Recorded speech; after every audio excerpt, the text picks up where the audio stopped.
Hey, it's Bill, the handyman up here in Northern California. How y'all doing today? Today we're looking at a Whirlpool coin-op.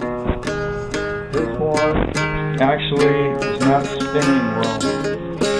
And so this one's got a bad clutch. And we're going to try and fix the clutch. Actually have a rebuilt clutch. This is a custom rebuilt.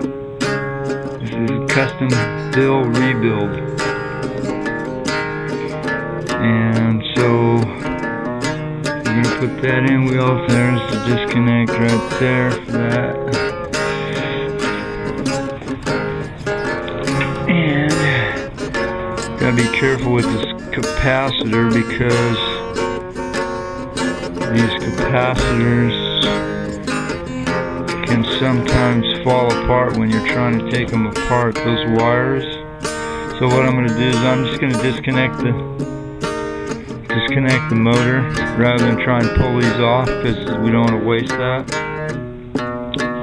Okay, so this one here, we got the 3.5-inch bolts off, and this one's not coming out too easy. I'm going to leave everything connected here. We definitely don't want to be pulling on those capacitor wires because they'll break. Okay, here's your disclaimer.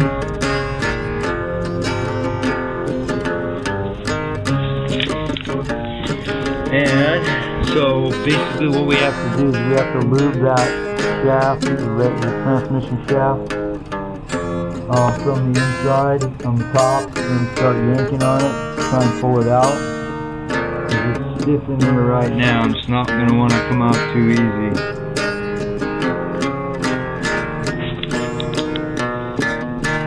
Okay, so, and then also, this water pump has to come loose.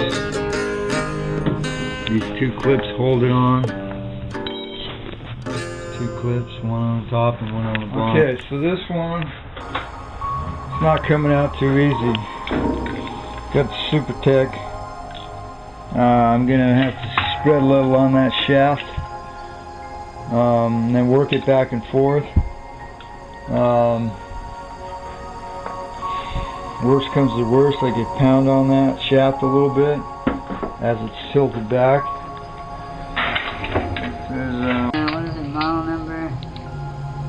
CA M2742 TQ0. So yeah, this is the California water conserver model. I put this brick on it and leveled it out, and so it pushes that up, and then it came loose. So it's loose enough to grab the clutch out of here and clean. And look at this clutch. So there's the clutch right there. It's got to be removed, taken apart, clean. We're going to stretch that spring out and put it back together. Maybe put my rebuilt clutch on. Okay, so there's the clutch. They don't make them like that anymore. The new ones only have like 3 of these pads on them. This one, old school, 6 pads on that. And I think this is rebuildable. This one here, you take this, that's the spring that goes in between there. I'm going to stretch this spring out, clean it up real good. We're going to clean this up real good, and we're going to etch that out. Well, what I mean by etching is basically we'll take like a razor knife or a hacksaw blade, scratch grooves in that bell, and it should be good. Okay, so you can see little scratch marks I put on that.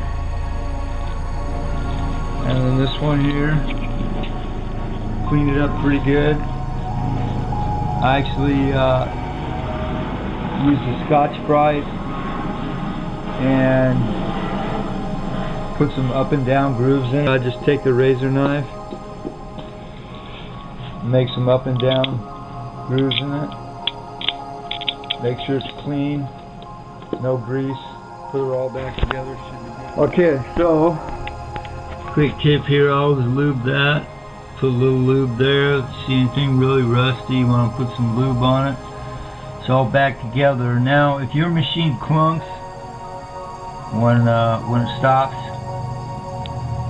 then right in between that yellow spring and that outer bell housing, you put a couple drops of oil. You don't want to get anything near that silver thing, that black thing, black outer bell housing, and that yellow silver spring. You want to put a couple drops in there, and you want to set it so that spring is down at the bottom.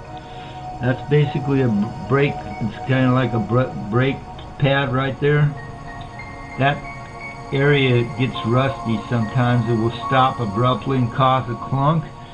When it clunks, it can actually break these little tabs here and cause a crack in your tub. So you want to make sure that brake is not sticky.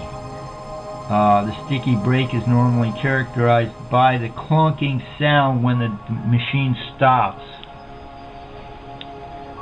And so, yeah, that clunk can actually cause that little tab to crack and cause a leak in your tub. And so, what else? I didn't actually have to disconnect the capacitor or that wire. And what I normally do, as you can see, I've got the water pump. It's not on yet. And what I'm going to do is I'm going to do a quick test before I put it all back together to make sure that basket's going to spin good. I have a How to Make Money in the Appliance Business course that I teach normally. I take 2 students per year, and if you're interested in that course, you can contact me, 707-443-8347. I also give phone advice for $25. And if this video helped you, you can send me a donation. Bill's Enterprises, P.O. Box 7021, Eureka, California 95501. Thank you. Okay, looks like we're good here. What I usually do is I'll take my hand, I'll put some pressure on that basket, see how tight it is. This one's good. We're all good. Now this one, I actually had to go in here and bypass this lid switch because it's got the kind of lid switch that's not here in the side. And so I can probably do some close here while I'm at it. Now this one, I also noticed we got rat holes here. So these rat holes, they are very dangerous.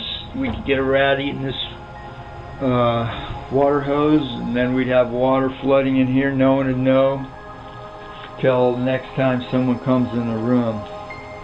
I actually told the landlord that I would cover all this stuff up with the fine mesh chicken wire and make sure that these guys don't like to come in here, because I've seen them do a lot of damage.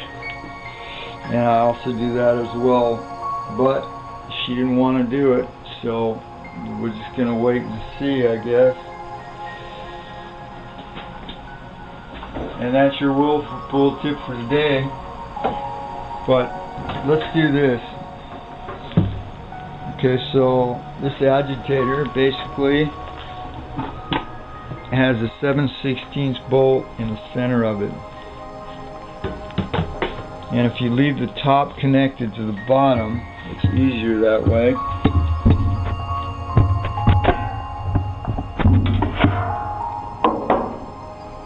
So if you make sure it's flat on there, this one is actually in good shape. The agitator should spin freely to the right clockwise and then lock up counterclockwise and pull the bottom. So that means that the ratcheting mechanism inside is still good. And so that's your 7/16 inch wrench right there, and I think I've got one right here. Just picked up at the handy dandy pawn shop.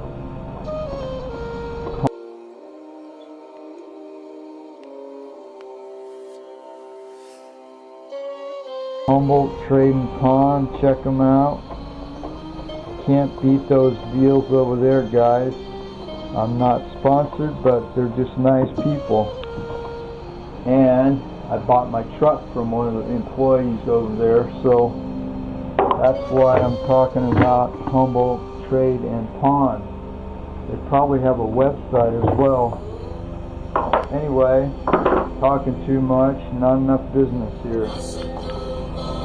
So this cap actually goes on over that, and it's just pressed it in. So is this cap here. And so what I'm going to do is put it back together. I'm going to see if I have any clothes to finish up this load, and then we're done. And thanks again for watching, and adios.